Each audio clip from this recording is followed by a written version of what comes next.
Alright, here goes nothing. We are back.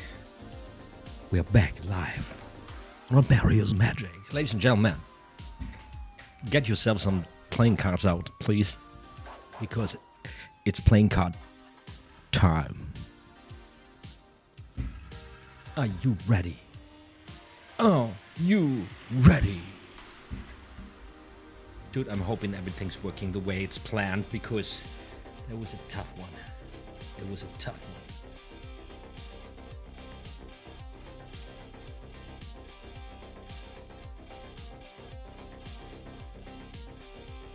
Here we go, kiddos. Here we go. Here we go. Ah, wait a second. Wait a second.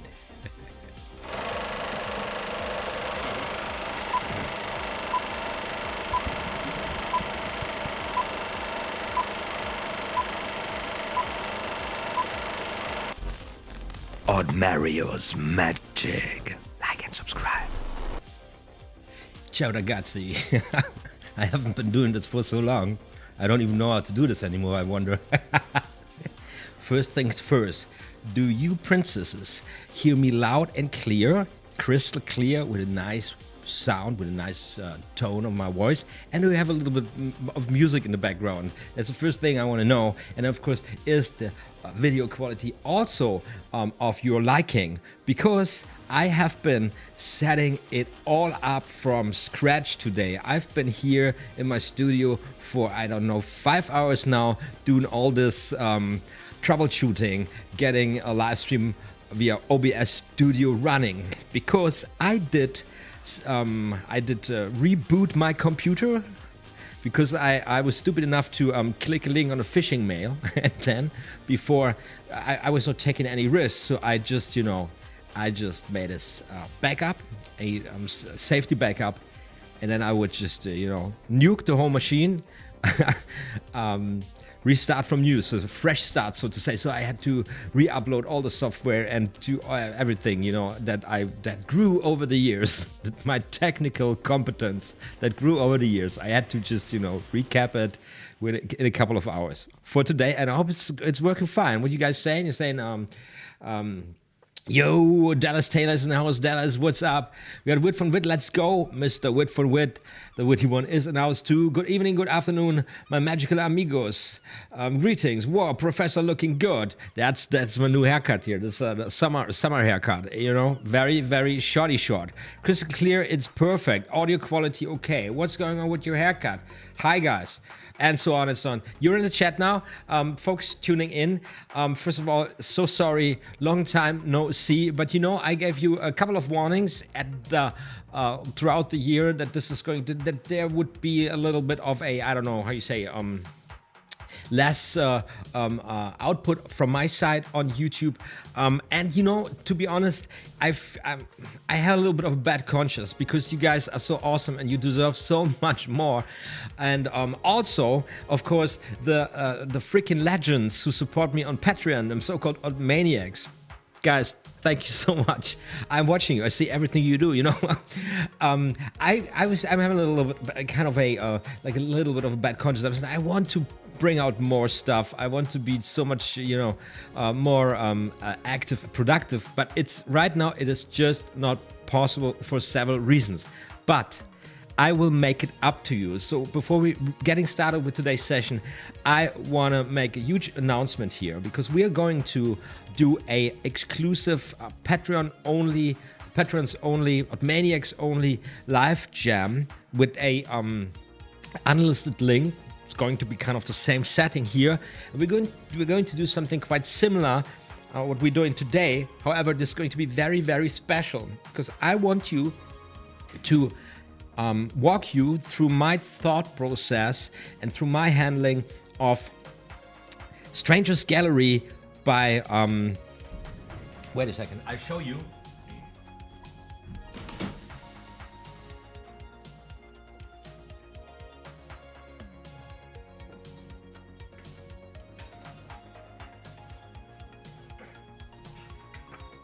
Stranger's Gallery by John Bannon, which is one of my absolutely all-time favorite feats of card magic. It is what I consider a modern classic. It is a feat of magic, of card magic, you really want to study carefully because it's so wonderful, so beautiful. A disclaimer for all of my vids, I do not have any brand deals or advertisement deals with products or literature or magic products that I review or that I share with you guys. This is me kind of, catching up with my own thought process, with my own learning process on YouTube. I'm saying this all the time. And there have been some, of course, milestones, some very special stations of my learning process. And this is one of them. And I want to share this with you guys. So you need to go to hook yourselves up at your a favorite magic local dealer, and then you get yourselves one of these suckers. It is what it is. It's a booklet basically with a couple of pages in there, and so it's really old school magic. It comes in a plastic bag.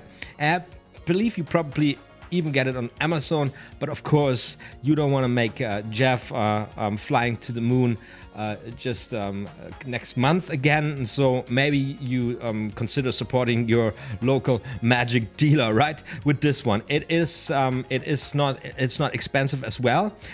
You need it. You need it to follow along, and the sooner you get it to wrap your head around it, the more productive this session, this exclusive Patreon session, where I will give you guys all the in and outs, all my thoughts about it in this session, just to say thank you to you guys for supporting me so openly, so friendly, so kind, being so kind.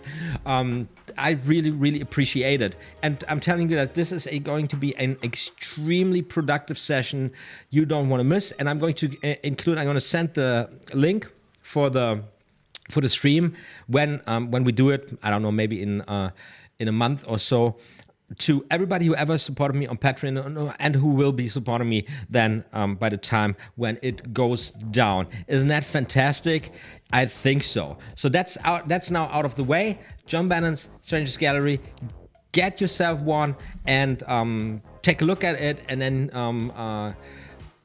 rejoice, because I'm going to walk you through this with some very subtle, very refined handling mechanics I worked on for a very long time to make this work even better than it already is, but just from a really mechanical point of view, and not from a build point of view or from a performance point of view, because this sucker is absolutely the top. It's the end of the line. It's really beautiful. It's really fantastic.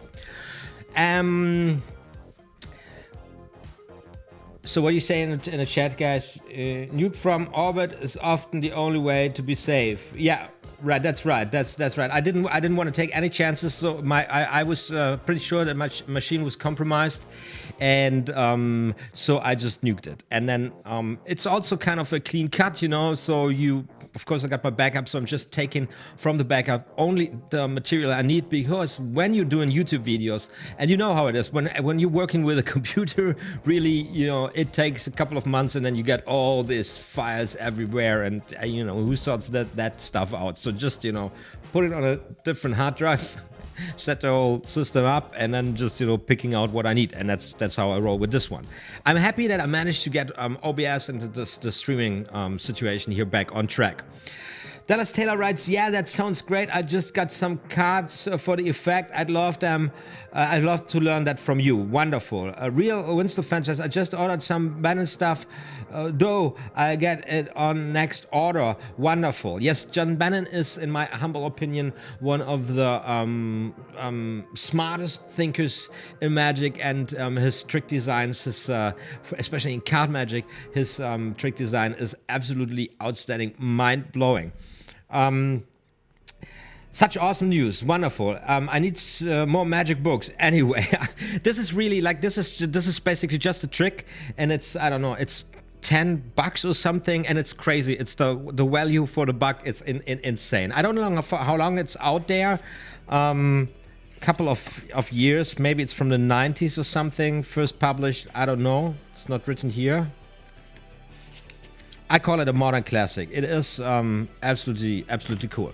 And we get into some very also some techniques, some sleight of hand techniques I have not touched here in any tutorials. So you get the full package basically. And honestly, this is going to be so loaded. It will make up for everything, all of it. It's going to be really rich.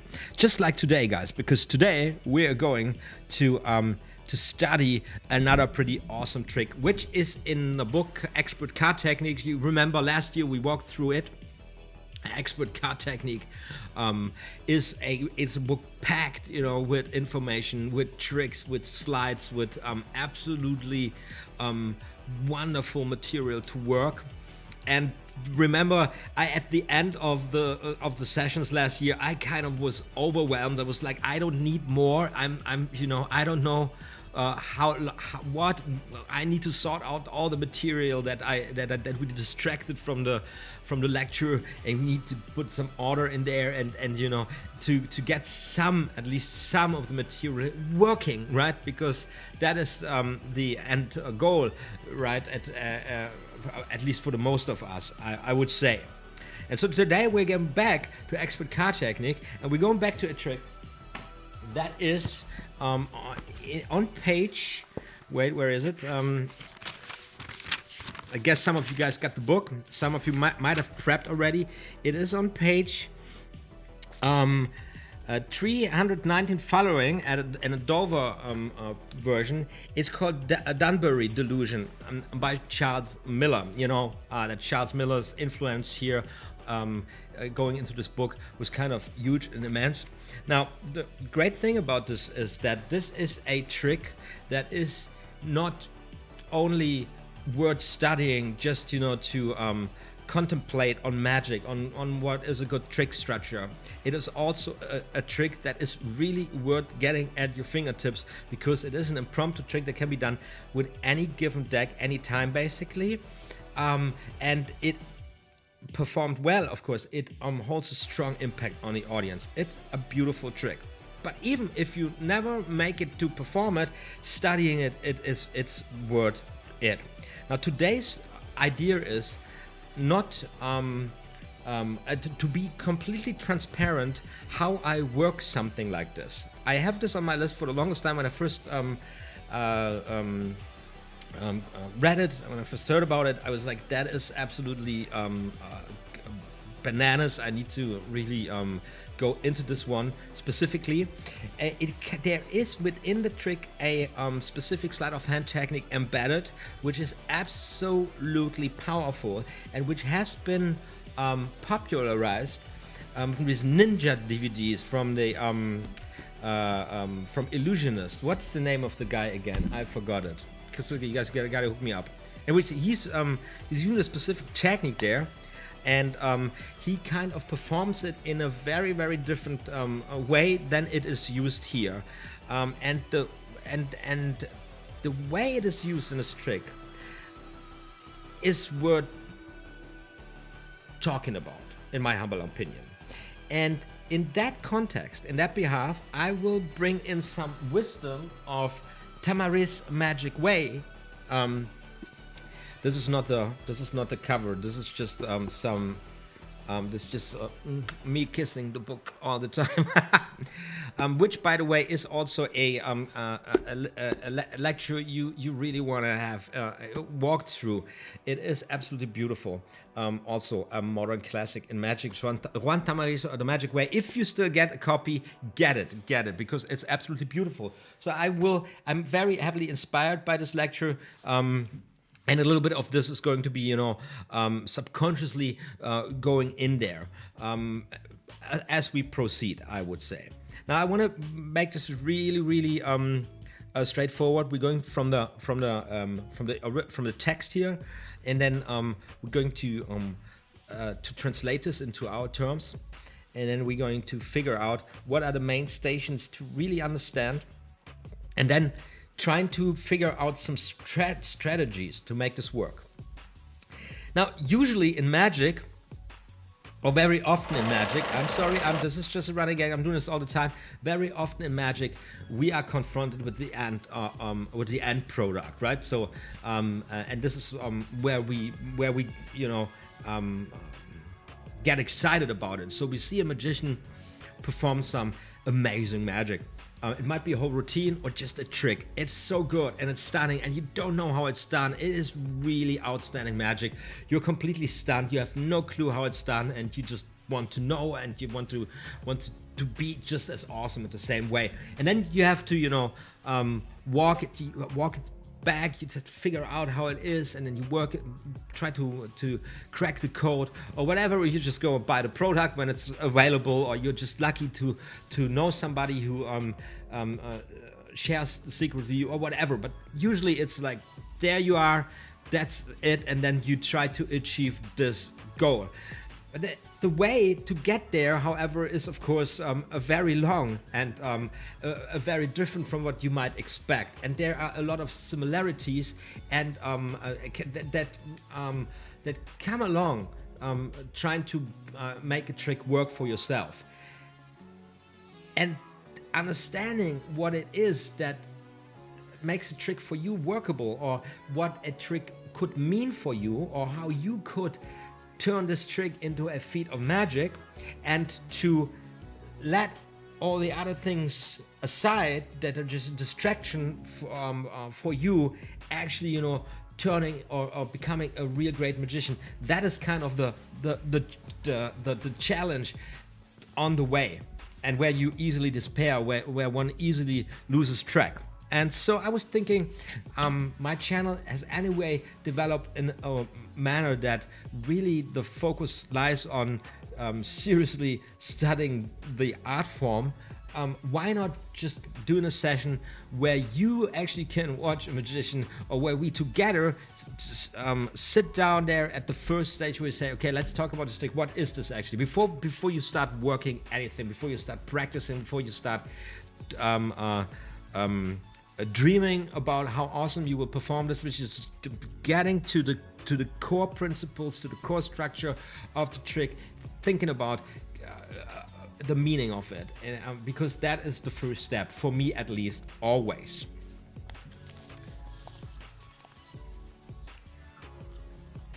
Kabbalet writes, oh, I was literally thinking about going over this trick today. Well, so then it's that's perfect timing, right? And Patrick Shower says, hello, still at work, boss messing stuff up. OTHMARiUS is looking fresh and so clean. Yeah, thank you so much for the flowers. Just help your boss, be a good employee, and you know, this will be out here. You know, it's waiting. I'm waiting for you. You know, I'm not going anywhere. So don't you worry a bit. Denbury Delusion. Okay, before going to the text, let me try to synopsisize this. If I just, because of course, a little bit in preparation, I was thinking about how do I order this for a session like this. Obviously, let me try to synopsisize. So what we got in a situation here, we got a trick where, of course, a spectator selects a card. The card then gets lost in the deck, as usual, nothing unusual here. And then now the magician finds the card in a manner that 3 cards guide him to the exact location of the card. Very stunning. However, within this process, the magician makes kind of a mistake. As a matter of fact, the card that has been chosen by the spectator shows up within the process of trying to find the card. But the magician doesn't realize it. So we are in a situation where the audience watches somebody making a mistake, not realizing making the mistake, and then proceeding with it. So we already have a little drama going on here, a little bit of acting, which is, as a matter of fact, a really, really, really big part of this trick to make it work. Because you need to just perform the trick, and ignoring every sign of your audience that there might be something going on. As a matter of fact, it needs to be pulled off in a manner so that the audience kind of enjoys you fucking it up big time. I'm a character, I don't have a problem with that. So right here from the very start, there is a choice. Is this something for? Is this something for the for your performance style? I guess we are all on a level where our characters, our performance characters, or personas are not so defined yet that this wouldn't be a problem. But I can imagine that really grown magicians, grown personas, grown performance characters, they really quickly realize this is something that's not working so well for my character than something else. That's the first thing. Like, that's here the premise of the trick. You're going to make a mistake. You're going to show the spectator's card, and you will not realize it's the spectator's card with the goal to find the spectator's card. Okay? Very interesting. Very interesting. But then at the end, there kind of a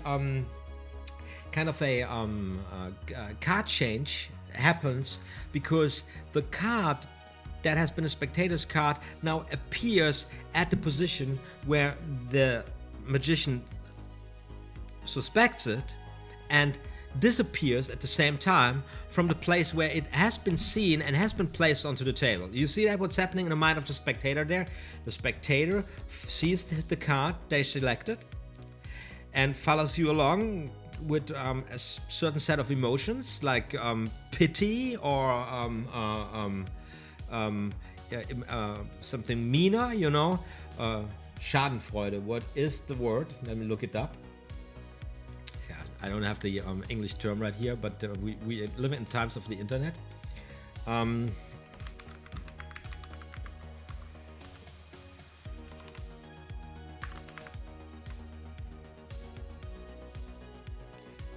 Malicious joy, gloat, right?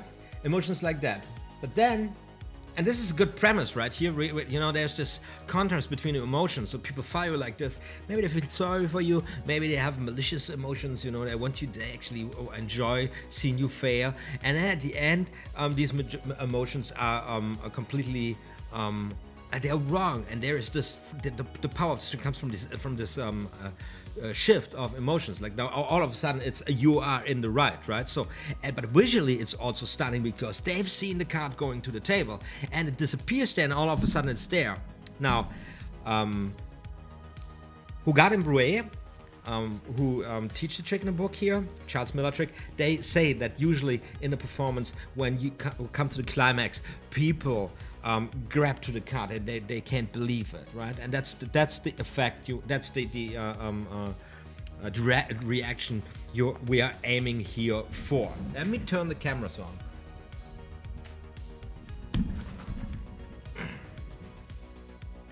And go to the card table.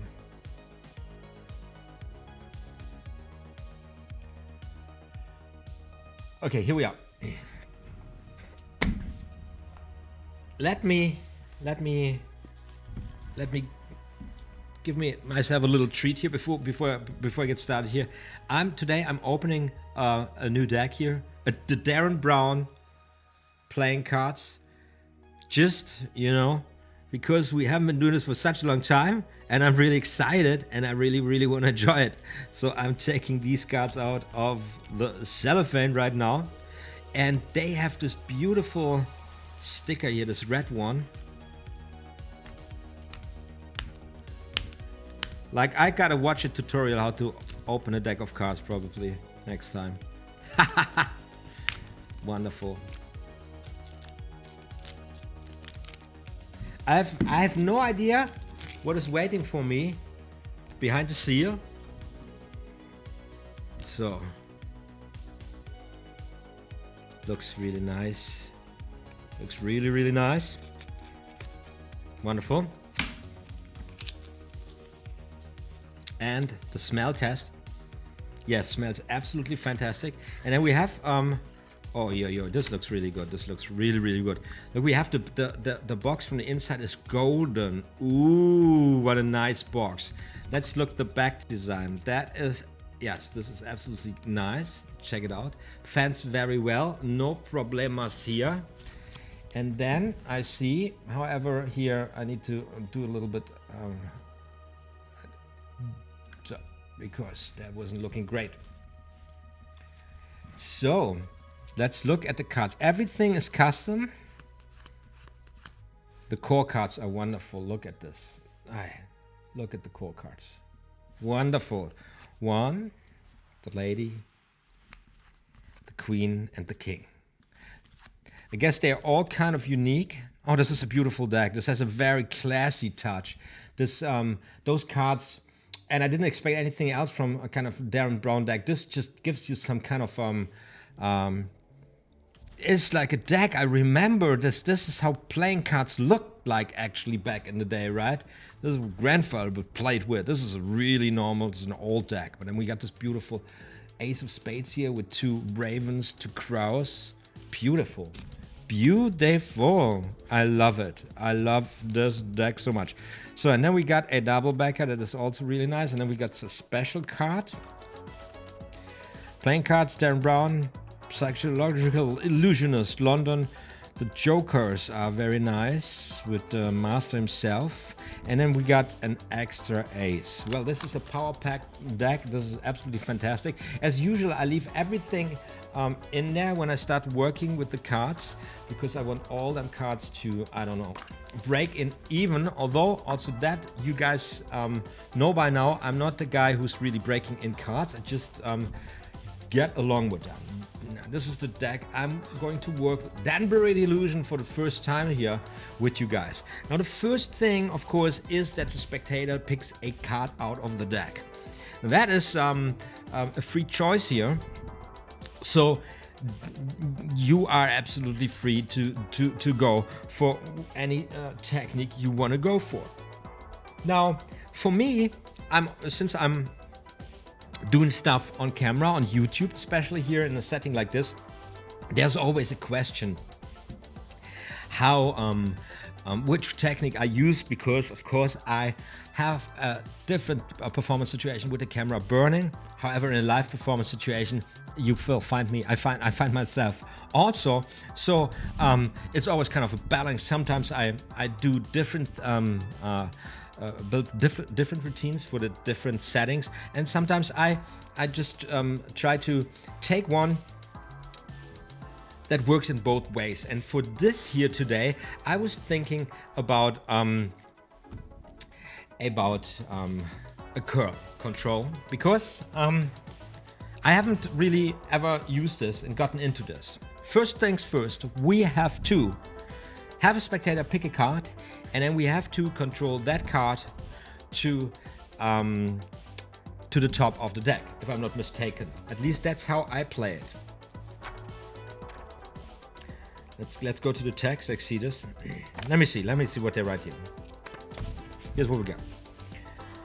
The Denbury Delusion, those tricks in which the conjurer has apparently made a mistake which will bring the feat to an ignominious failure, much to the manifest joy of the spectators, but which he finally brings to a triumphant success, are keenly sought after by performers. This superb trick by Charles Miller is one of the best of this kind that has ever been devised, and will make a strong addition to the repertoire of any card conjurer. And I'm absolutely with Mahogad and Breuer. Yes, it does. The greatest care, however, must be taken that the cell is carried through in the most innocent manner. Apparently, there must not be the slightest suggestion of the smart Alice sold you that time style. So it's important for this trick that the belief of the audience that you're making a mistake here is it's kind of that this is a genuine mistake happening here. That's kind of important. So you're not in a, you don't want to play it, or let me put it like this. I believe what Hugard and Breuer is saying here is that if you perform it in a manner like in a gambling manner, you know, being a smart guy with the audience, you know, challenging them, the effect loses its sauciness, its spiciness, right? So the effect, synopsis of Forgotten Bray. A card having been freely selected, noted by the spectator and shown to everyone but the magician. It returned to the pack. Is returned to the pack. So, also very important, the magician, of course, must not know in this trick what card it is. He cannot know the nature of the card. So that's the first thing, because think about it. Because you will pick the card out of the deck, and you cannot know it, right? So the card being unknown to the magician is absolutely crucial here. I don't like not knowing what card they choose when they make a free choice, because I don't trust my audience. So I always try to get a peek of what card they have just selected right now. And anyway, here in this case, however, what is important is it is for the premise of the trick important that people really do not do believe that the magician has absolutely no idea what card it is. So this is kind of important. You want to take this in consideration. You want to make this sure, and you don't want to just make it sure. That is a very natural way of selecting a card.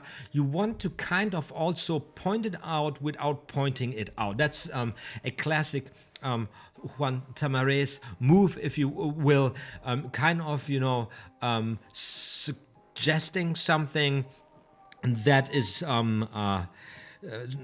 really important for the end result of the magic, for the power of the magic at the end, but you don't want to point at it, right? So for me, like, and once again here, this is just the beginning. I haven't finished. I really haven't thought about it. It's just now getting to the key points, and then just thinking about the solution, what can be done. So I would just go for something where I have a spectator just pick a card, just have a touch a card, just this one or this one, and then I would go into motion like this, where I go like, look, right? Just like that. I wouldn't say anything. Please memorize the card. And what I also want, I want to make sure that everybody sees the card, right? So I don't look. I look away, and I say, please everybody memorize this card. Memorize this card. This is a selection right out of the deck. And this is also really good position here, just to come down and get into this picture here, where you just, the card is lost in the deck. Okay, this is how I would basically do it. Now,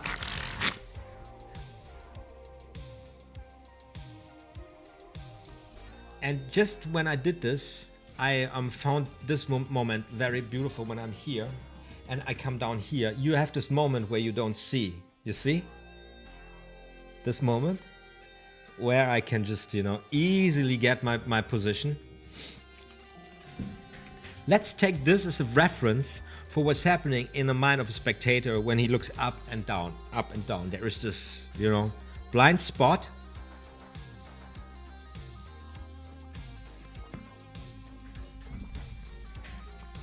So, and now of course, we got the card of the spectator. Card of the spectator, please look at it. So I got what I got here now.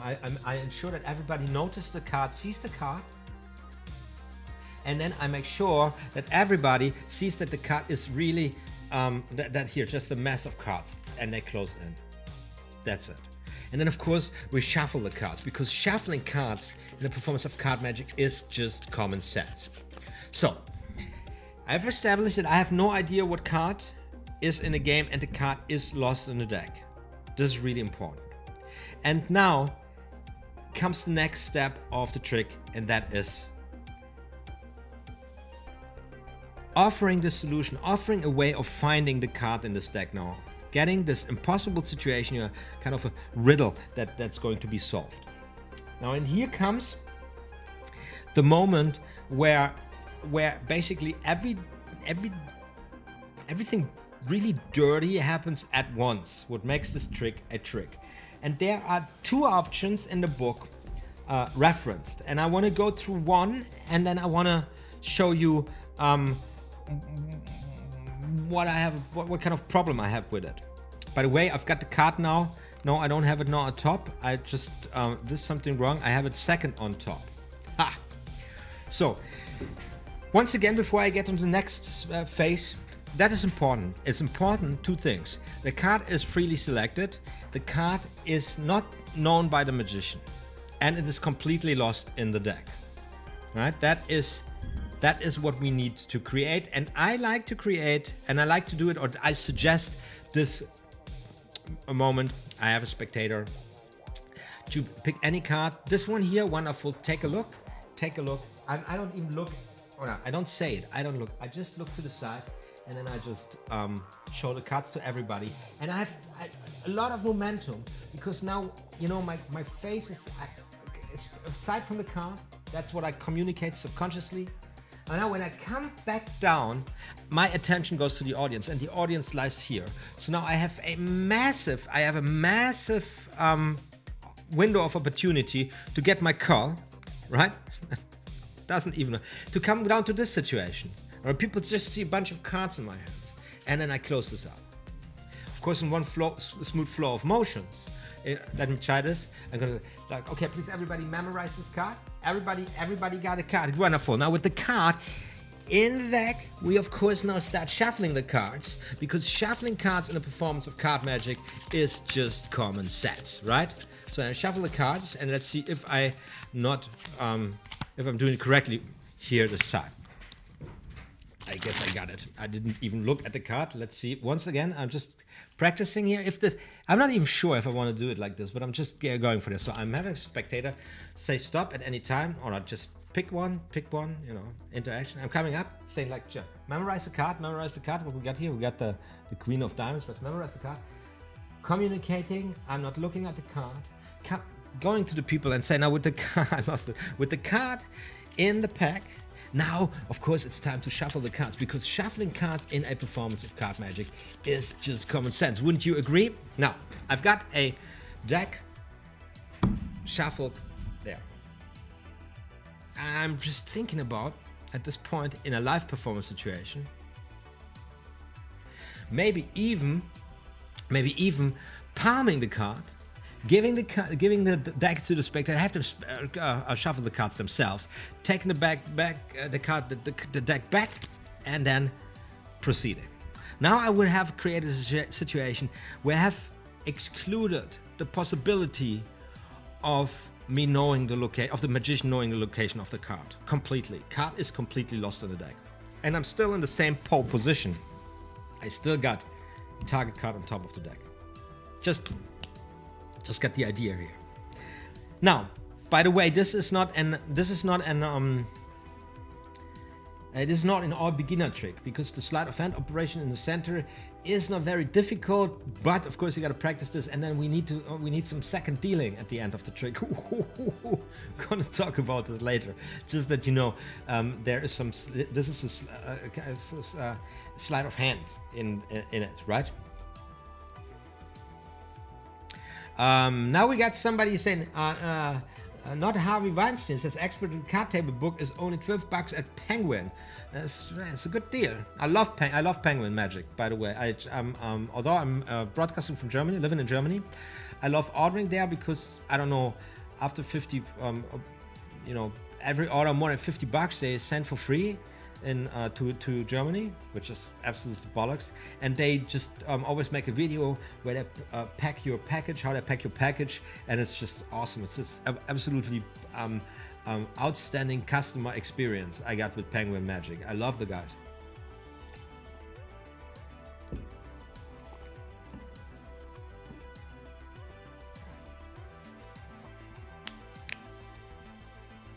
Dallas Taylor says, man, what a great day today. Bannon tutorial coming up, talking about Denbury Delusion, opening a classic deck. Things are good, y'all.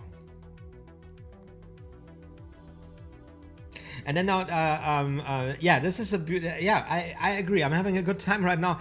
Although I feel like we're getting here very, very, very slowly, step by step. But that's how it is, you know.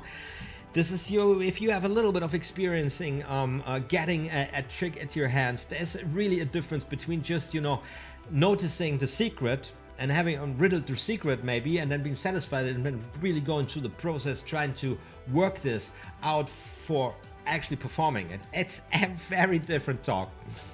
How much import duty do you pay? I believe you don't. I believe you don't really. I don't know.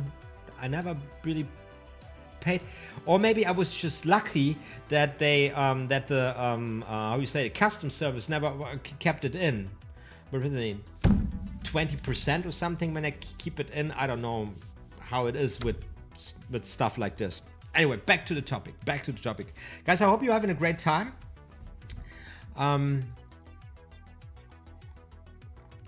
Get a deck of cards out, everybody, and make this quality time. What is this here? This I don't like. What is this? Make it quality time. I don't have the browser up here. It doesn't matter. We don't need the browser today. So let's go to the next step here. Let's talk about how this actually plays out. Okay, we got a situation. We got the situation from now talking from a spectator's point of view. Card selected. Card is completely lost in the deck. No chance of the magician knowing whether what card it is nor where the card is. Okay, that's the premise. That's what we got to establish 100%.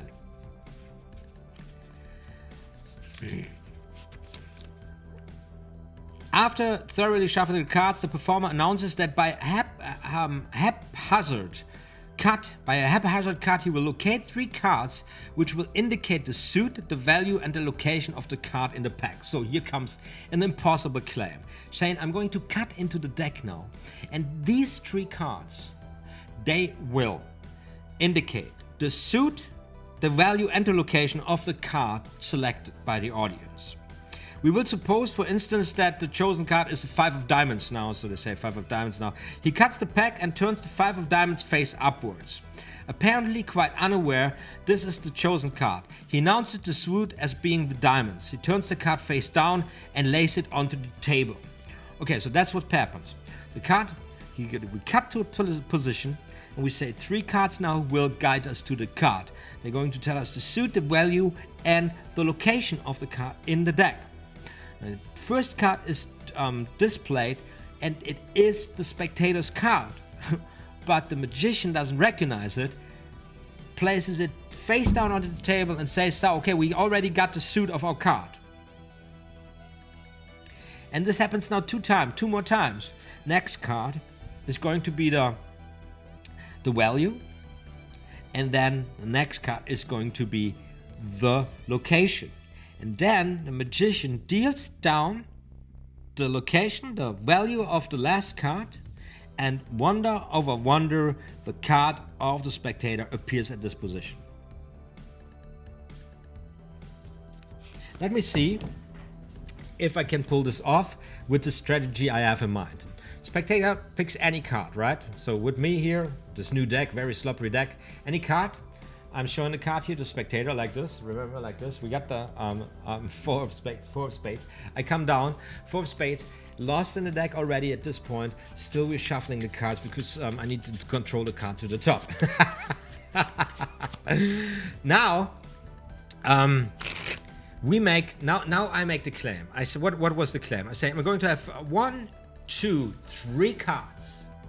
I cut into the deck, and 3 cards will tell us the suit, the value, and the location of the card. And I'm going to cut like a card sharp right there into the center of the pack. Now the first card is going to give us the suit. Remember, let's check this out. The first card, that is the 4 of spades. So this is the spades is the value here. Now the second card is going to tell us the value, the suit, spades. The second card is going to give us the value, the king. So it's the king of spades, right? I'm better than I thought I am, right? And the next card is going to tell us the location of the card. It's the 3rd card, right? So the 3rd card, and the 3rd card, let's see if it is the king of spades. So we got 1, we got 2, and we got 3. It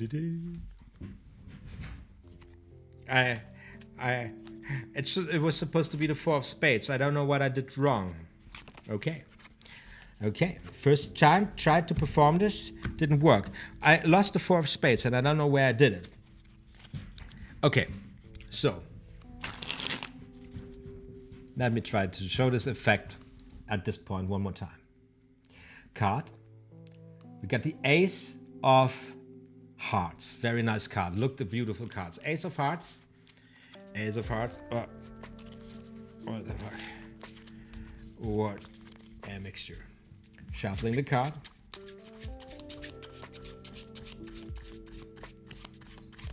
All right. Just checking if I got it. I got it at this position.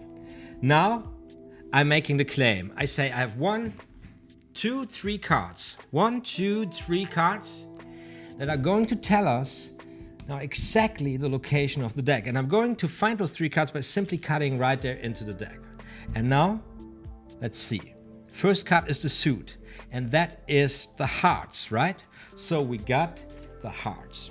The second suit is the value. We got a 5 of hearts. Oh, that is crazy. That is something that makes no sense. That is something I've never thought about this could happen in a trick. You see what happened here? When you say that the suit and the value, we just arrived at the card. So you fulfilled the claim, you found the card, and it is not the card. So that is stupid. That is something to think about. This actually can happen. That is weird. That is weird. That is a danger in this trick. Okay, anyways, I place it there, and then I turn it around, and now we got the jack, and the jack, that is the number 11, so it is going to be the 11th card, right? Am I right? Okay, so let's see what I can do. We got, oh man, this is a new deck. Let's deal the cards, right? 1, 2, 3, 4, 5, 6. Haha. No. 7, 8, 9, 10, 11. Oh, there's the card. And now you see, that is what's happening here. The card, the Ace of Hearts, disappears here, and the Ace of Hearts appears here, and that is a miracle. Now there was an interruption, so I couldn't even follow my own brain here, and then of course. This is not how you deal the cards then. And here you see that you need to have your double second deals under the hoodie, so to say, otherwise this becomes a cringe fest, right? So in that behalf, it is not an easy trick. And I'm been trying to, you know, guys, you have been there last session when we did second dealing, that worked much better. So I'm really disappointed about myself right now. But let's see, right? There are days like this and days like that. Anyways, my brain is right now really focused on working the routine, right? Now you got an overview of what this is. Let's say how they do this. Let's say how they do the trick here. Because I have I don't know if I can go into if I want to go into the text now. Where is this? Let me just read the presentation here. Allow a card to be freely selected and turn away while it is shown to everyone. Ah, right, they have it here already also in the book to turn away. As it's very important that all present shall know the card. Riffle the pack for the return for the cards and control it during the false shuffle and cut. Run the card to the middle of the deck and insert the left finger above it, forming a break. So this is what they want to have it. They want you to create a break in the middle and then just, I don't know, I believe to cut to the card like this riffle force or something. With the right thumb at the inner end of the deck, let 3 cards slip off the bottom of the upper half onto the left little finger. Hold a break with the thumb between this packet and the 3 cards and the remainder of the top half. Riffle the pack at the outer end and break it, apparently by mere chance, really by design, at the little finger break. Let the 3 patter run to the effect that you never fail in this particular trick, that you have an infallible system, and back that no one give you the slightest hint. Okay, so this is what Huga and Brouet like to do. They like to combine explanation of the handling and explanation of the pattern at the same time. I love to separate this because this is a very nice psychological subtlety here, so that you would say, don't give me any hints, you know, I know what I'm doing, I never fail in this trick. So you're setting the root up here a little bit for this moment, and when you really start failing, the people go like, oh, he is really out of control. The selected card is now on top of the left hand portion, right? Okay. So I never really liked this version, because I have to do a lot of very subtle fine tuning of very precise controlling, and at the same time being absolutely casual about it. I never liked the situations because they are very unpractical in my experience. I like to break things up a little bit and bring a little bit distance between a crime, me and the crime, right? So let's just say we are in the situation. We're having the control the card, and then they want us was run the card to the middle of the deck and insert the left finger above it, forming a break. With the right thumb, how do they mean this, guys? Do they mean it like this? I've got it on top, and then I shuffle, and then I break in the classic way, and now I got a break on top over the card. Is that how they want it to be in this moment? I think so. Hold the break with the thumb between this packet and 3 cards and the remainder of the top half. Riffle the pack at the outer end and break it apparently. No, there's something else. With the right thumb at the inner end of the deck, let 3 cards slip off the bottom of the upper half, right? So I caught a break, and now I have 3 cards slip off. 1, 2, 3. And now I have to create a break as well here, which brings me in this position. Yeah, this is what I want to have, right? I have the target card here. I have 3 cards, and I've got it all here in one break. And now I'm doing the riffle force, where I riffle down with the cards, and then I'm picking up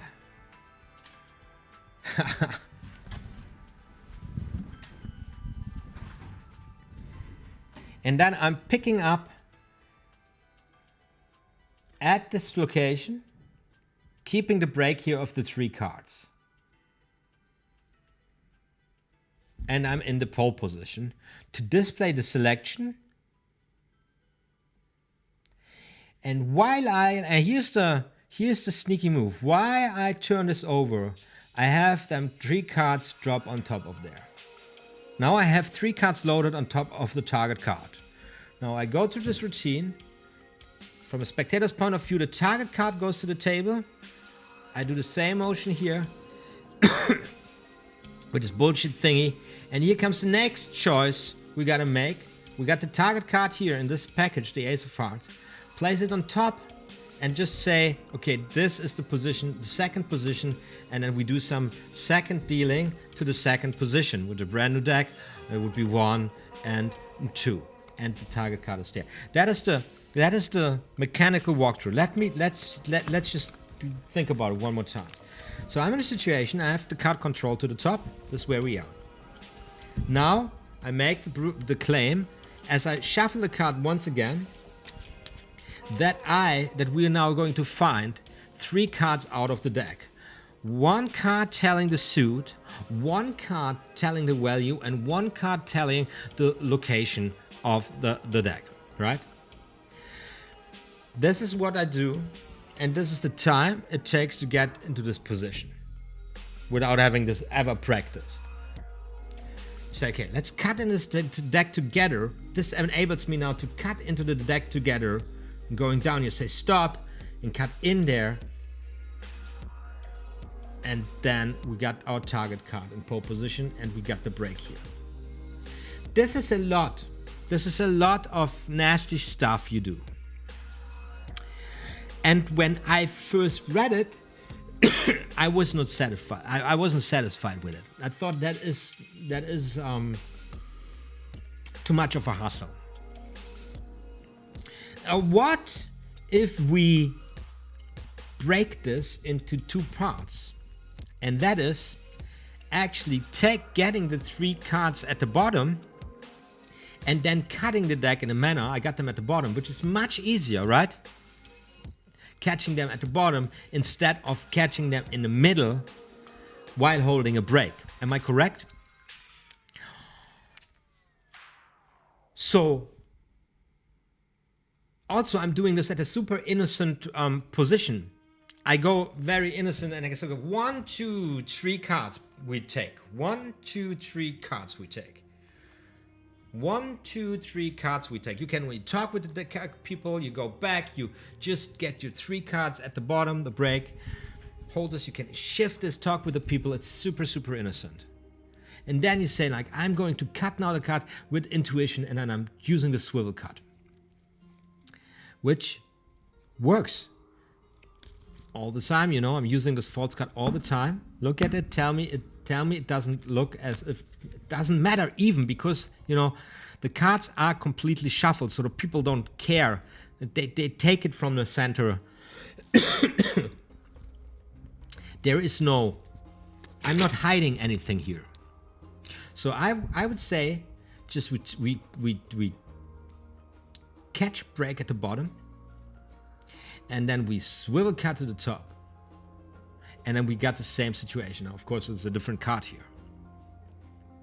I think this is a better solution to this to this moment, because I try this. I catch a break, and then I just catch the 3 cards over the break anyway, and all of this doesn't feel right for me. Only to get into this position to take the card from here. Only to get into this position. Now the beautiful thing about it is here that no one suspects when I see now when it looks as good as it looked right now that you're holding a break here, right? But does anybody suspect you holding a break when you cut like this? No, layman. Don't tell me that. I don't think so. So this is an easier version. And I'm losing nothing for it. You see? This compared to this, I would go for this one. That makes it easier. It's just a thought. It's just a thought. Because we got to get into this position. That's the position we got to get anyways. We got to have the target card in our left package, and we gotta hold a break of 3 cards in the other. This is the position we gotta get into. I leave it up to you. What do you say? What do you say? What do you think about it? I think this is very annoying. You know, catching a break like that takes some time even. So I gotta take a break now. I'm going into the deck, taking the 3 cards. Oh, well, yeah. When you talk and nobody really knows, but then I don't know. I've got this ugly. You get this ugly edge here. You got to work it like this. Still, you see the ugly edge. I don't like it like that. But anyway, that's the handling we've been given in the book. I would do it from the bottom. And by the way, on Discord, on our Discord channel, I saw you guys talk about catching a break from the bottom. This move here. Am I right? And this is of course then a question, how do we catch the break here at the bottom? And if you manage to get this working in a way so that you really get, you can basically with one move, you can get three cards with one move. But I think this is a little bit dangerous to catch more than 3 cards or 4 cards popping in there. If you got this move under control, wonderful. You can basically get this bottom break with just one motion like this.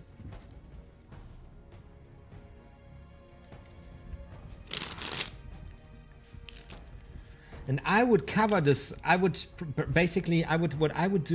use this. Helping me the pattern, because I was getting paranoid here not to get 3 cards. So I would do a couple of, when I talk, I would go back. I would do a couple of very tiny dribbles, and I would say, now we're going to take 1, 2, 3 cards in order to. Maybe I wouldn't do it so stupid, but in a way I would even maybe count out. We need 3 cards. 1 card that gives the value, 1 card that gives the suit, and 1 card that chances the location. So I'm counting the 3 cards. I'm getting 3 cards that sure, and I don't have a break in my pattern. And then of course I don't let the cards drop down 1, 2, 3. Because I say I got 1 card, I got a card drop down. I got 2, the second card, I got a card drop down, and I got a 3rd card, and I got a card drop down. And they telling us to suit the value and this. Little tip here. Now you got yourself set up. Right this. Now all you got to do is transfer this in the other hand, taking the break at the bottom, and then you swing cut, the swivel cut into the left hand like this. Boom, layman, and you're in pole position. It's the easiest way to get there to this position. Now we're really in the detail. Now we're really talking about this, about mechanics again. Now this is the part of the where we're having straightforward mechanics. We got a root for us. We got to get the break there. We got the as soon as we got it on top, we got to get it in the other hand. We got to cut it there, and we have 2 options. We shuffle it to the center, catch a break, and catch a break above it, or we catch a break at the bottom, the 3 card break at the bottom, and we cut it from the top to the center, which I think flies absolutely. Now here comes the next thing you got to practice a little bit, to be honest. So have those cards drop without looking like an idiot, right? So you can practice this very easy. The cards get a break, get the swivel card, and this is now just a mechanical practice, right? Let it drop. This is, by the way, one of the most beautiful ways to get in a ambitious card routine, right? You have a card, you show the spectator's card, the 6 of diamonds, and the 6 of diamonds goes in the middle of the fan and then in the middle of the deck, right? And guess what is happening? The 6 of diamonds comes jumping back to the top, right? So that's how you can use this also. So this is a move, and in this sense, it has been incorporated, built in a lot of modern time ambitious card routines, and once again, I said before, has been made popular in a card magic community with this DVD from Illusionist, Ninja 1, 2, 3 or something. Right here in the center of Denbury Delusion. Now let's talk for a little moment about the thing why this is absolutely brilliant. Because the impossible claim says that we're going to take 3 cards out, right? 3 cards going to be taken out of the deck. 1 to tell the suit, 1 to tell the value, and 1 to find the location, right? So I cut to the cards, and let's find the first card here, and that is diamonds, 6 of diamonds. Now, we don't have a target card. I load the 3 cards, I place it down, and I'm doing 2 sucker moves in follow-up. The same thing. So for laymen, and they don't know what's coming, those 3 cards, they have a purpose. They tell us the suit, the value, and look, there's no doubt about it. Now when we go now to deal the cards, yeah, whatever it is, 1, 2, 3, 4, 5, 6, and 7 is the target card, the magic happens. So the genius here is that in this motion, the claim follows, we follow the logic of the claim. So everything that happens here has a meaning, is absolutely reasonable. There's nothing unreasonable about it. And since this is about catching the card, this is meaningful. There's no, people follow along, they don't question the action. This is beautiful about this trick. But here's the other thing, because at this first point already the target card dropped. Now the magician is making a mistake. So they're now, if you perform this well, are in a mindset, they're not expecting any miracle or something. They just watch you fall, right? And they were just waiting now until you realize that something went wrong. And obviously it will be in the moment when you deal down the cards. So you're dealing down seconds and there is no heat to it. You can be totally 1, 2, and then count with me, 3, 4, 5, 6, 7, and here comes the 8. And you go like, this is, now this is a card. Your card. This is the special card here. Magic card. Now you're looking at it, right? And you say, was it the 6 of diamonds? And it would be like, what? Now, of course, you forgot already what card it is. Those cards, you don't care about those cards anymore. But they don't. Do you see what's happening? You've done nothing wrong. You are absolutely right. You created a miracle card because you're a mind-blowing master magician, wizardy, master of the wizards. Yeah? But they're like, they just seen this card right there. So now somebody will reach out and go like, what happened here? And this is a cool thing about the trick. And this is what you need to understand. You have perfect reason for all those moves. Perfect reason. One card for the value, one card, and I'm practicing one card for, you know, how can I talk? Just easy. Let me show you how a magician cuts intuition into the deck. Or hey, right? So we go. Okay, we got the first value. We got the cross. Now I'm playing this a little fast here. And this motion, do you have to worry? Do you have to worry a bit about this? You have to practice this a little bit to make it look good, but at the end of the day, it's not a big deal. So, once again, it's really important to understand the mindset of your onlookers. Right? You're here. Everything makes perfect sense. 10 of hearts is their selected card placed to the table. So it's a suit. We got the hearts, and we got here the value, and we got the 10, right? And then you go 1, 2, God, 10, 3, 4, oh my goodness, 5, 6, 7, 8, 9, 10. I don't know. This deck is giving me a hard time second dealing, and I don't know how I freaking missed the hearts here again. What did I do? 10 of hearts. What did I do? Let's go through this. Doesn't matter. I just I'm just practicing right now the this moment here. So just want to walk through it. So I go. I said 10 10 of hearts again. The 10 of hearts.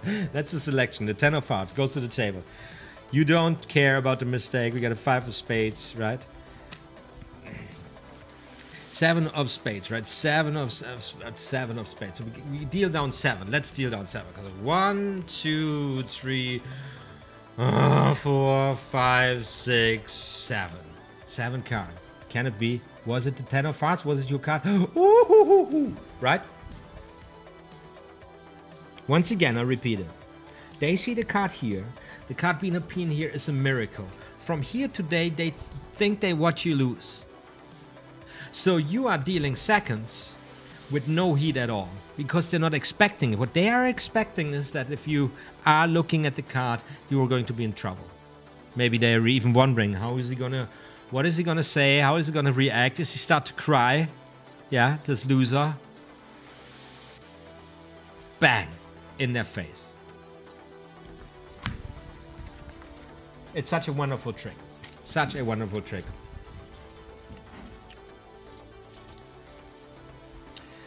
So, the real Winslet fan says, what would be viable out not using the second deal? Now, I understand. The second deal that the pushover second deal, we talked it in the last session or in one of the last sessions, is a bitch. It's very difficult, but you know, there is the strike second deal, and I talked about this also. So basically you push the card to the side, and then you catch the card here, and you go down. And this is red. And when you got this like this, it's much easier than what I've been performing here before. And once again, it is a really good trick to get into second dealing in that manner in a live performance. Well, you will see you will get away as long as the flow is natural, as long as you go and keep moving and talking. It doesn't matter, right? You will get away with it. I didn't believe in myself either, right? I'm just so crazy about mechanics because I love challenging myself, and I'm working with the camera a lot, and there is no compromise with the camera, right? But for just a Hobbit party, this does the job. So just like in a dealer script, by the way, I got for all of these tutorials down and running. Right, dealer script, just go to there and pick it here, and then you see it coming there. Doesn't matter, just angle up a little higher and get it in one groove, and then you will get a feel for that. But what if you no, wait, I gotta turn the camera off, it's overheating. What if you yeah, I gotta turn the camera off here. Where do I? No, what did I do there? What is this?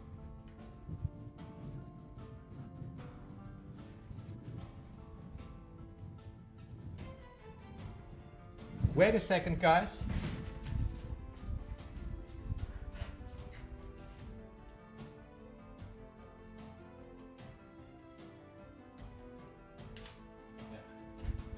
Okay. What if you don't? What if you just don't want to do it like that? What if you just can't do it with a second deal? Let's see what OTHMAriUS do offer as a solution. For those who cannot deal seconds, the following procedure will be found satisfactory.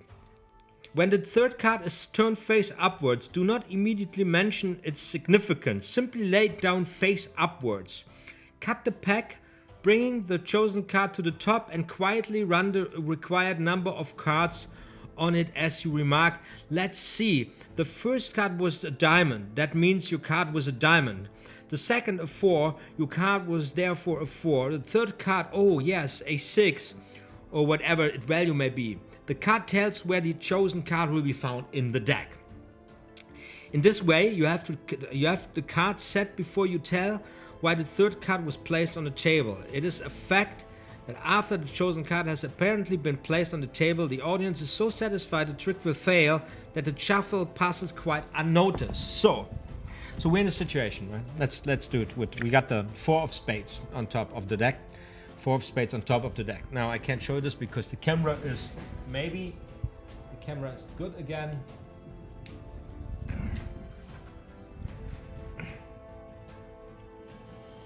So 4 of spades on top of the deck, and we got 1 card the value, 1 card the suit, and 1 card the position, right? And I got 3 cards, very nice. So I cut to the center of the deck, and then we'll find the selection there, which we don't recognize. 4 of spades, right? Goes to the table. Now, when the cards go to the table, we do not say yet what it is. We just say... Why did they say face up?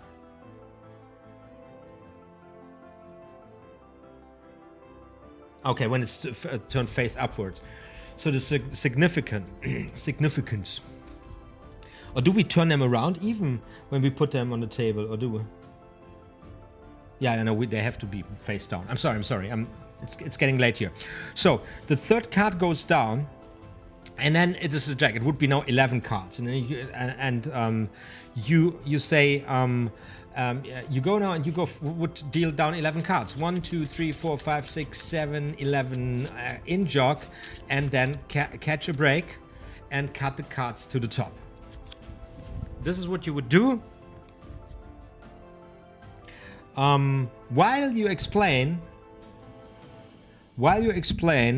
that what the cards mean, right? We got the suit, we got the value, and we got the position, and then you just can deal easy. Go 1, 2, 3, 4, 5, 6, 7, 8, 9, 10, 11, and it's not there. 11. Oh, I put 11 on there, and I lost it. Why did I lose it again? I'm such a, what is it for a day? I've got 2 more down there. Anyway, so we got the, let's do it again. Let's try this version here. We got the 4, and we deal 1, 2, 3, 4, 5, 6, 7, 8, 9, 10. We need 10 on it. We in jog, and we catch a break, and we double undercut to the top, and we do all this while we explain what is happening, why the cards are on the table, and we say this is the value, and that is the jack is the 11th card. So we got 1, 2, 3, 4, 5, 6, 7, 8, 9, 10, 11. There is your target card, right? Okay, that would be the solution. Now, I don't like it so much, to be honest, to play it this way, because setting up the cards like this and naturally speaking any pattern or explaining what it is not that easy as well. Yes, it might even be more difficult than a strike second deal, to be honest. When I think about it, you always got to think about what do you want to achieve. I mean, if you cannot run cards like this and shuffle cards like this, I would prioritize it anyway, because this is much more valuable. But if you already got a good, hand in shuffling cards and false shuffling and blind shuffling and cutting cards, it's a good chance to add the strike second deal into your repertoire for this trick.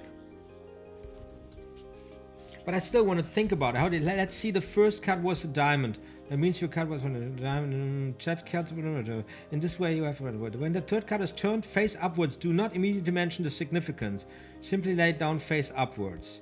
Cut the pack, bring the chosen card to the top, and quietly run the required number of cards on it as you remark. Yeah.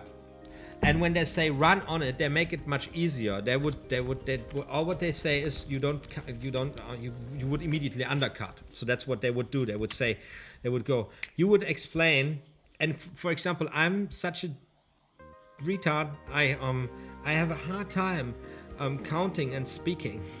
It doesn't really work for me.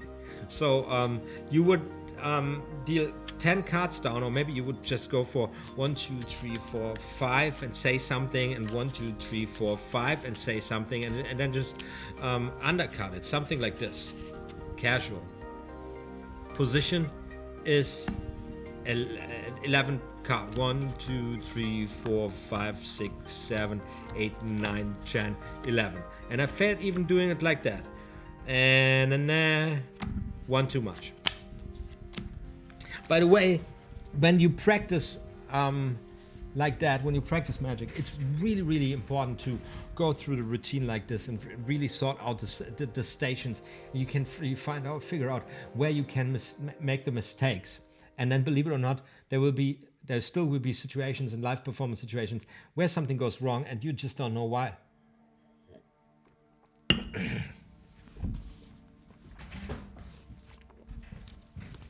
But still, it's really important what they say here. It is a fact that after the chosen card has apparently been placed on the table, the audience is so satisfied the trick will fail, that the shuffle passes quite unnoticed. So that's what I said before. In the mindset of a spectator, you failed at this point dealing their card down. So whatever comes next doesn't really matter to them.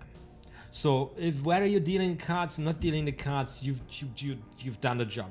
Maybe some clever spectators might later then figure it back. Yes, then they dealt down the cards, and then he did shuffle one more time. Maybe there was something like this, but this is, you know, you still win in this scenario, I believe.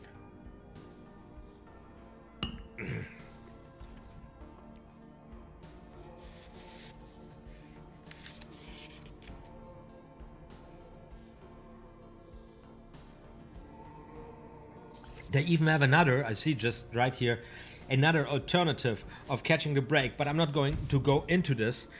I've made my mind up. Let's see, how long are we rolling today already?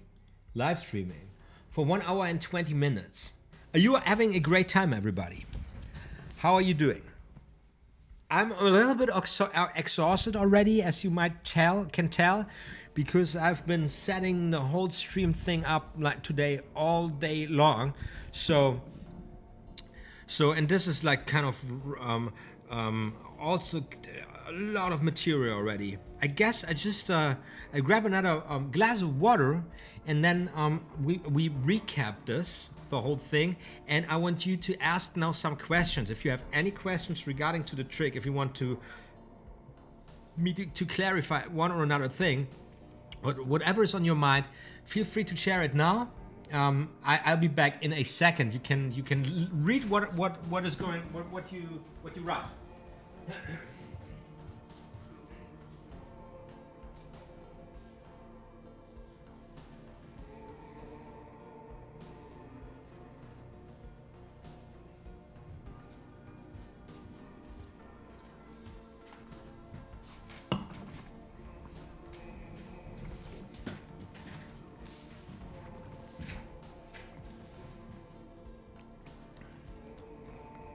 So,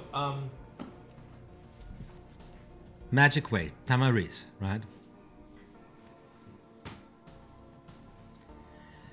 This is a book you really to get where Tamariz practically implements his thoughts in the way he writes the book. So he's making his point not only by explaining what his point is, but also by displaying it for the reader in the way he wrote the book. This is a kind of a speciality of Tamariz writings.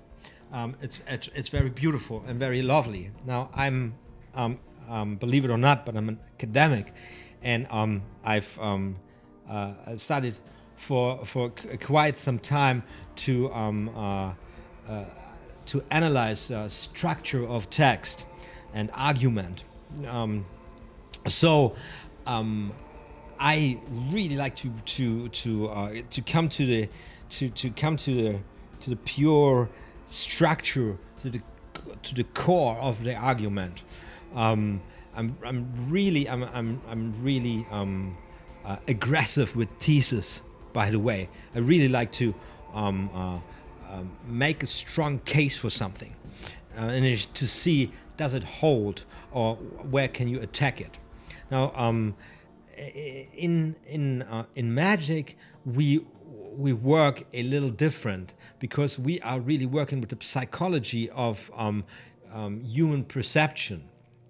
So it is really always a challenge to set aside the abstract, as interesting and as rewarding it might be, and really go into the sexy interaction with humans, where there is doubt, where there are emotions, where there are uncertainties, where there is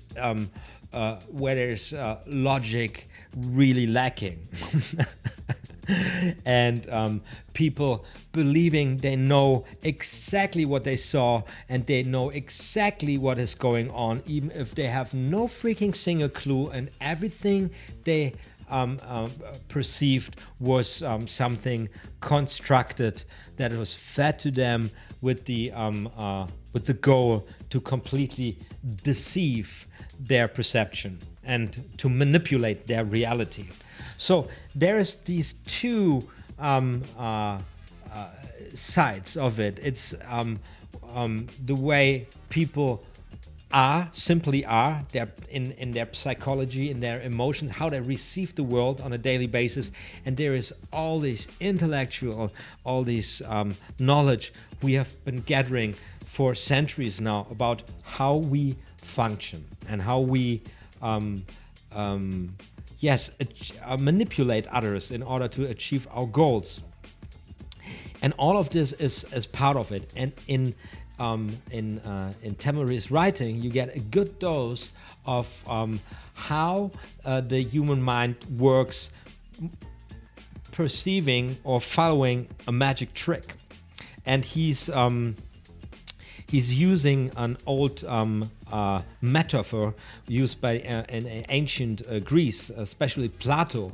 Der Seelenwagen, I don't know how it's called in English, there where you have two horses of the soul and they're kind of antagonists towards each other, and it is a challenge in life to navigate this wagon with those two horses.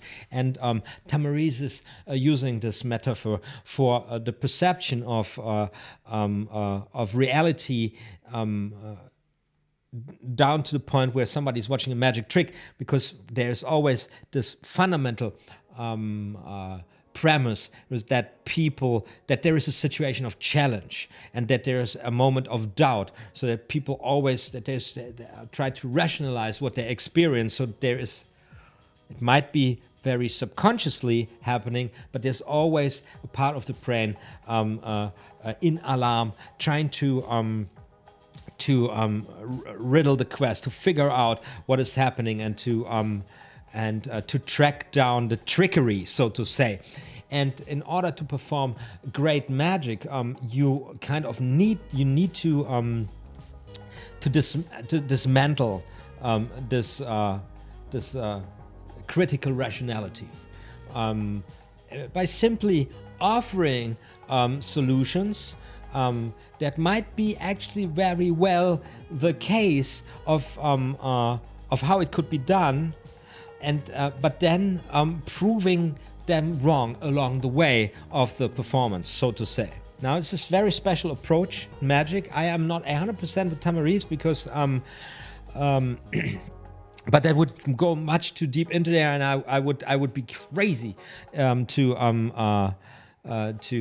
question anything really this absolutely outstanding craftsman in the realm has to say about the art form. Really knowledgeable. But since I'm very much in this gambling kind of world, for me this much of a strong effect never been necessarily the goal. I was always more of the type as the entertainment value as a means in itself, in competition to the magical effect, so to say. So, but now I'm losing track here. What I want to say, this trick is also very beautiful because, of course, there are different strategies of dismantling the critical, the ability of logical or critical thinking. Maybe this is wrongly put. You cannot never shut it down, but you can offer a solution that is magical, and that is because all the other rational solutions failed. The only one that's left there, and then the mind or the spectator has to make a choice. Will I accept it and then be happy with it, I experienced magic, or will I just not accept it and then not knowing what happened. So and in most of the cases, people just then take the magical solution basically, and are very happy with it. I mean, this is really common sense, because look at how many people in this world. We live in 21st century. We're talking about quantum physics, quantum computers around the corner, singularity. I don't know, absolutely groundbreaking technologies with genetics and in psychology and whatever. And if we survive as a species the next 150 years, what we are living today will be as strange to the folks in the future as what the folks in the medieval times have been pulling off. Really fucking mad lads who did know shit about the world. And many concepts of reality we today take for granted will be completely dismantled. And yet we have still people believing in a divine entity like God or something. There is still people believing in the soul. You know, when the first humans are cloned or whatever, when the first cyber enhancement or whatever they're pulling off in the future come, people won't even have this question. They don't even think about themselves as kind of a unique or special expression of the universe that has to carry out one specific meaning, which is connected to the idea of oneself. The people won't even have this in the future, right? So people always always need to have an answer for the questions, or to have something that explains the world to them. Most people or humans do really have a hard time taking themselves in the wide open, you know, being in the wide open. They don't like this very much.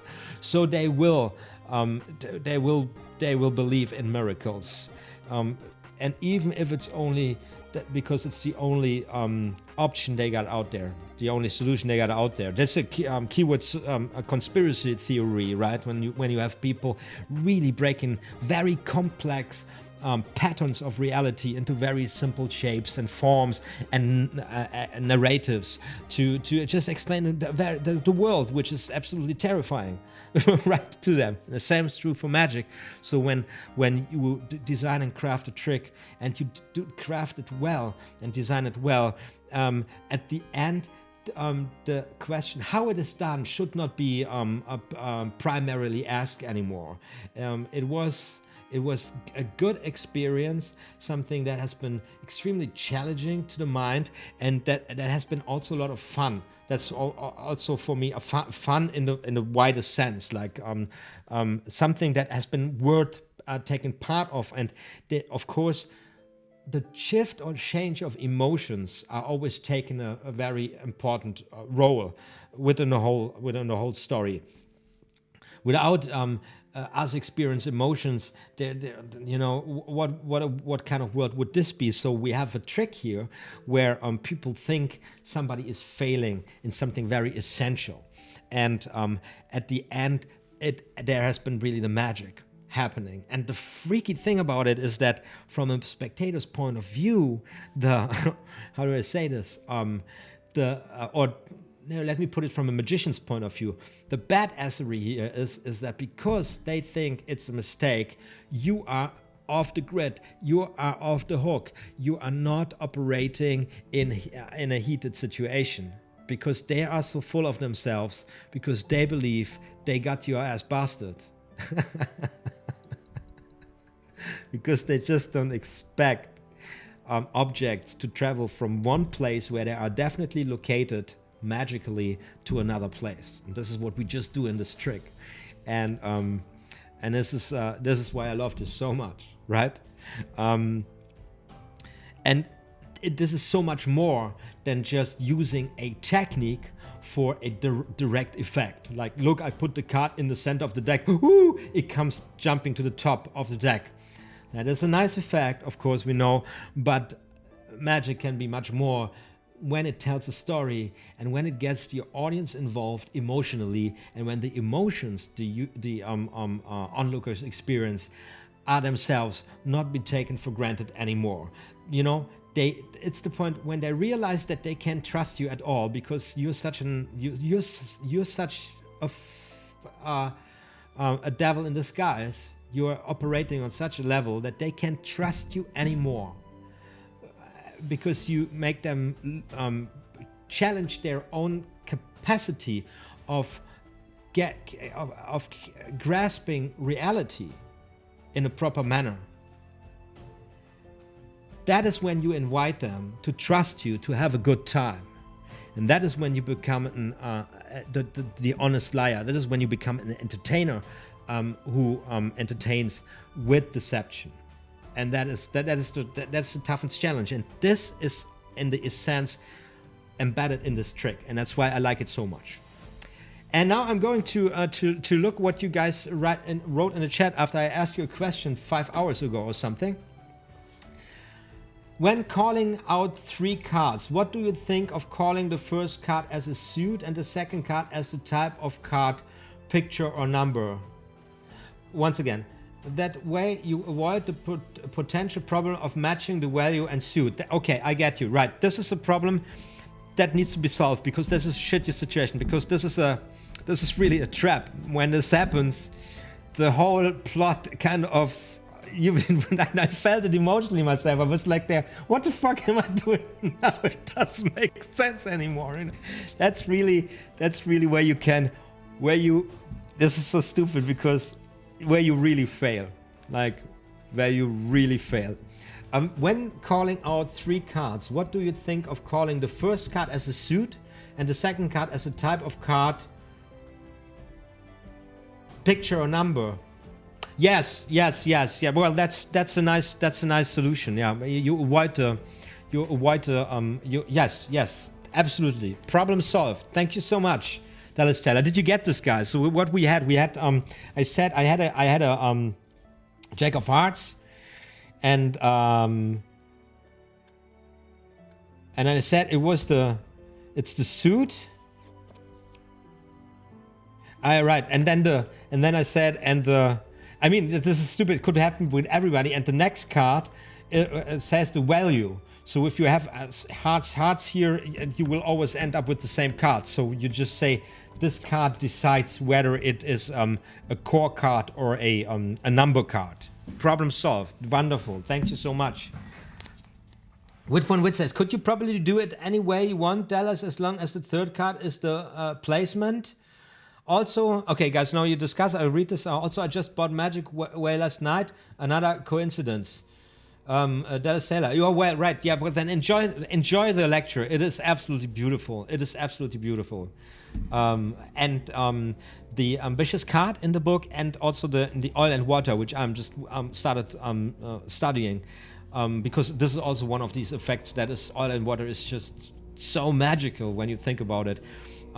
Beautiful. Anyways, yeah, but it's kind of unfortunate when you show the first card, the chosen card, and say it's a diamond, and the second card showing the same value, so you unintentionally wheel the card too soon. True. Okay, Art Pumpkin, are you, as you are learning the technical part of a new trick, when do you start bringing your magician's character into it? Is that something you practice, or do you just wipe it out? Art Plumpkin, that's a really good question. I would say, in the way you ask it, you wipe it out. As I said, really at the beginning of the session, this depends how much your performance character is already grown, and then you kind of have a really good feeling about it. But for the most of us, this is not so much of a problem, I would say. You just at the beginning of every trick you deal with, you have to what I just did here, you have to understand what is happening in the trick. So what is the narration of the trick? Not the, oh no, let me put it, not the narration, the emplotment, not what the pattern, not what you're saying, not the story you're telling, but the emplotment. So what's the implications on the core level, basically, and then it becomes clear in this kind of experience. This is more serious. This can be played more comedic. Here in the sense, and then every trick might, building routines become a building block in itself. So now after you have walked through this emotion with your onlookers, or respectively they know, like in this thing, okay, we thought you made a mistake, but we completely underestimated you. Here's now the question: what does your character do? Like, if it's more a mean character, he would like triumphantly go to the next thing. Are you ready for the roller coaster ride? We're going, or no, not roller coaster ride, for the Geisterbahn. Where's it on the carnival? I need this word now. Geisterbahn. Ghost train, right? Take him down to the ghost train. Or are you more the funny guy and just say it's like, ha, I got you, and let's play a game, or whatever, you know? But yeah, minor point, I think both are okay. The Magic Way is on my list of books. It's a big list. It will take a while to fulfill. Yeah, man, it is what it is in Magic. If you buy 70% of it and then you read 35% of it, you can die in peace. Do you know any cool tricks with a tarot deck? I've been asked. Well, I guess yes and no. This is when you say tarot deck, I get this ideas of like a more mystic approach to magic. There's a lot out there, and there's a lot of I believe mentalist tricks. And then we in Magic, you buy these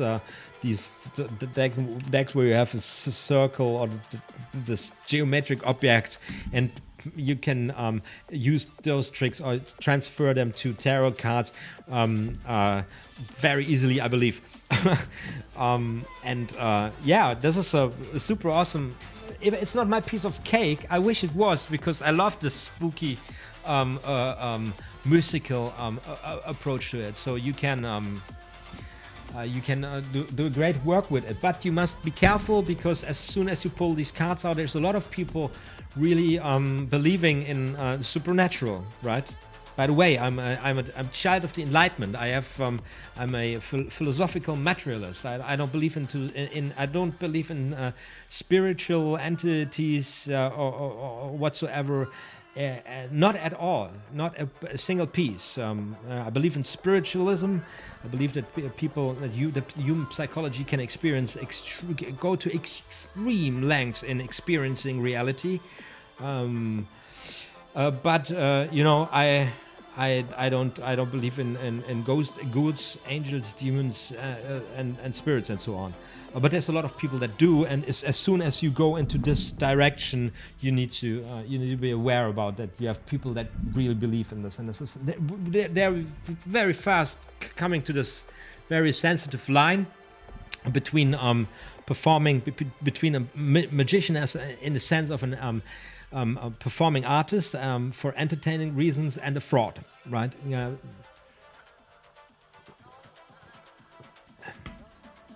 And this discussion always pops up in the magic community when I believe every 30 years it's time for a hand of us going like, fuck it, I want to make some money right now, and then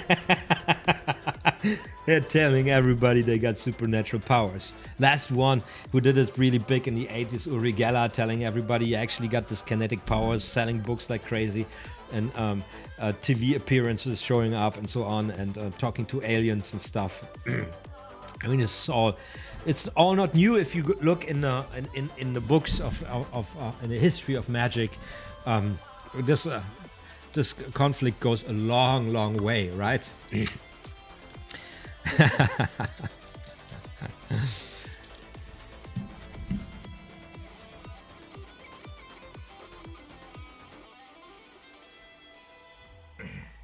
So I recapped the whole sucker once for me and once for all, and then I call it a night.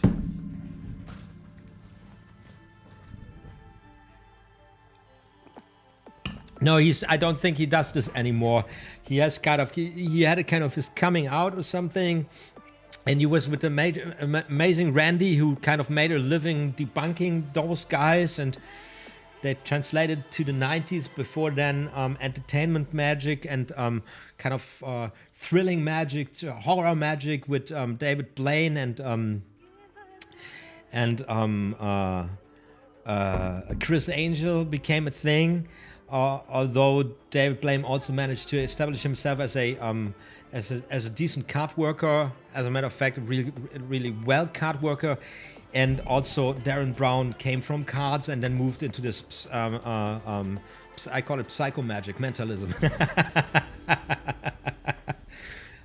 which is the last bastion in magic, I would say, where laymen are still thrilled by the idea that they are dealing with extraordinary human being that holds some special powers nobody else holds, and is mystified. This tradition Darren Brown performs in has been in the 19th century and also throughout the 18th and 19th century. It's been a common stand. People believing in ghosts and spirits and whole spiritualism stuff, and then it turns to psychology, manipulation through psychology, and showing the limits of the human psychology and what you can do with people, how you can, the fear to be manipulated by the outer world, by others, and this is an extreme interesting topic, but this is just really goes in a very different direction from what we're doing here with a deck of playing cards. And I'm just thinking about Darren Brown because he's got this beautiful deck here. Must be a thrill, must be an excitement. This show, guy gives me the creeps, man.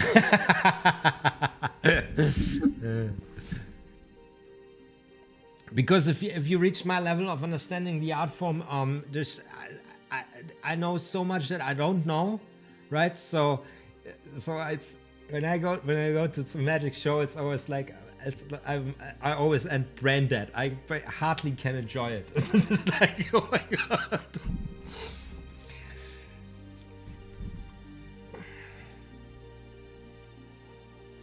So the camera, so let's do this until the camera goes off. We need to have a spectator select a card. Many different options I was offering here, also because I wanted to use this, the curl. I'm showing this, very important, showing it to the top, because the magician cannot know what it is, which is stupid to even attempt here in a video situation, but for a live situation, right? We got the five of diamonds. 5 of diamonds goes to the center of the pack. That was performed really badly. To the center of the pack, and then we shuffle the cards, because shuffling cards in the performance of card magic is just common sense. And with that having said, I with this situation, with the card being lost in the deck, 5 of diamonds, the magician doesn't know where it is, very important to establish, and the card is lost in the deck. We are now claiming the impossible. We're going to take 1, 2, 3 cards in order to find the selected card. And I'm going to cut now into this deck with intuition, right there to the center, and then we go for first card, going to tell us the suit of the chosen card, and that is the 5 of diamonds. So we got the diamonds here, and the second card is showing us whether it's a core card or a number card, and it's a number card, right? So, and the third card is going to show us the location, and that is an ace, and an ace that tells us that it's the first card in the deck. And now I've made a pass, and that is the first card from the deck, and that is not the card, first card in the deck, and that is the card, the 5 of diamonds. Right? So, I've been in a situation that I'm going to pick to create a break at the bottom of the deck, 3 cards. Pinky break with the thumb. I have plenty of time, really relaxed to catch this break. I cut into the center, and the first card I show is the selection. I drop the 3 cards on top of there in this motion, place it to the table.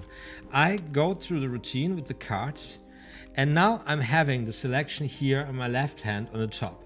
And now, simple as that, I place it on top of the deck. What I also can do, if you want to incorporate a pass, which I just did, I just bring it on top here and I do a dribble and passes on top just for the fun of it.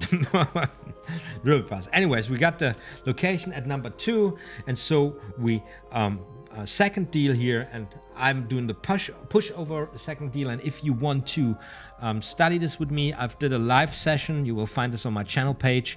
On the second deal, Erdney's expert at the card table, second dealing somewhere there, all the in and outs. What also works here is the strike second deal, which I'm explaining in this session as well, I believe. Not a biggie. Anyway, the card comes into selection, jumps from this position to this position. Important to point out, all the actions, there's no heat on it, because firstly, it is absolutely reasonable, because we are making the claim, the impossible claim, to find a completely lost card in the deck. A completely lost card in the deck with 3 cards. So we got the 3 cards, and what we do here, we bring them out, and all of this makes sense in itself. But also, we've been displaying the selection. From this point on, everybody thinks this is a mistake. So whatever follows, so these 2 steps, now doesn't matter anymore. You just made a mistake, you just didn't realize it. Made a mistake, didn't realize it. Made a mistake, didn't realize it. You can't even deal 1, 2, 3, 5, 6 cards on top of there. Made a mistake, didn't realize it, cut it, made a mistake, it doesn't matter until the card appears at the location. All right?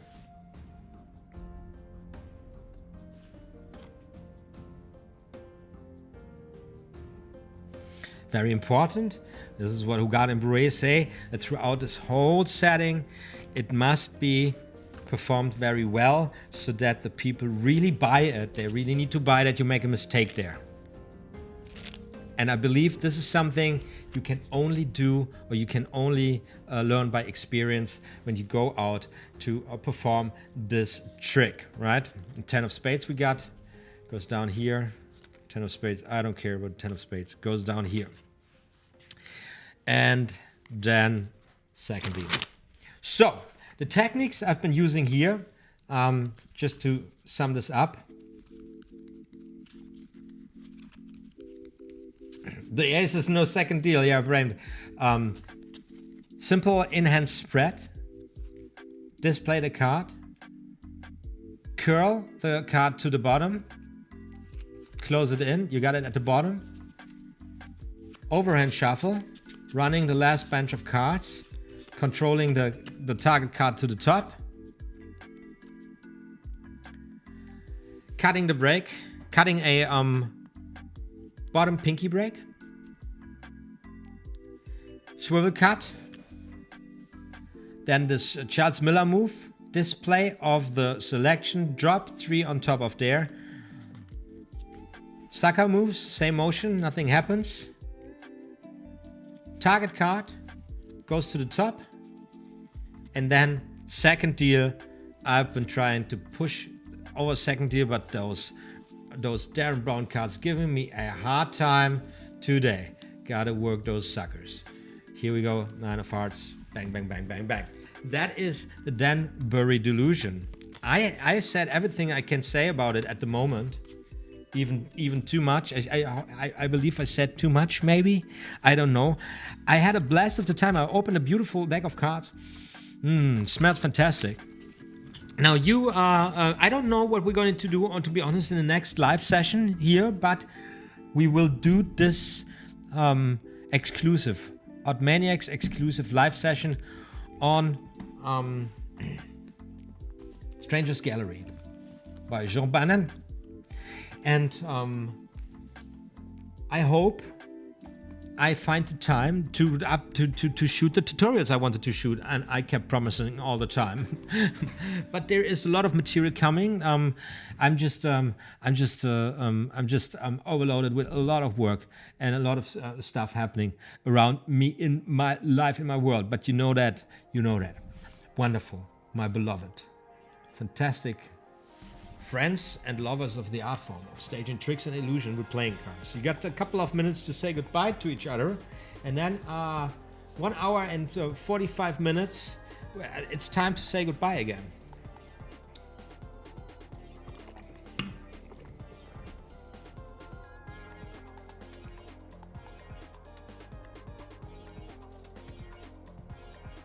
The Real Winston fan writes, I got the Randy book on Ori. Did he wrote a whole book on Ori? Randy wrote a whole book on Ori. I did not know that. So you guys go nuts and bananas in Discord. I love this really how you support each other and all the stuff you're sharing there. It's just a lot of fun to see, actually. I try to now that I've got the system back running, try to get a kind of working routine back, so that I can bring as much magical stuff to you guys as possible.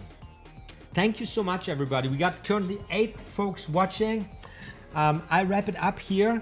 I had a blast of a time. You know the drill. You keep on practicing, and you practice well, and it will come to you.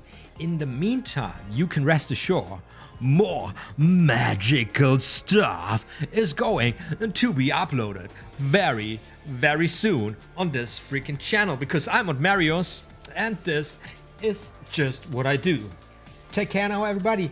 Have a blast of a day. For the American friends watching, right now it is it's about 10 p.m. It's 9:55 p.m.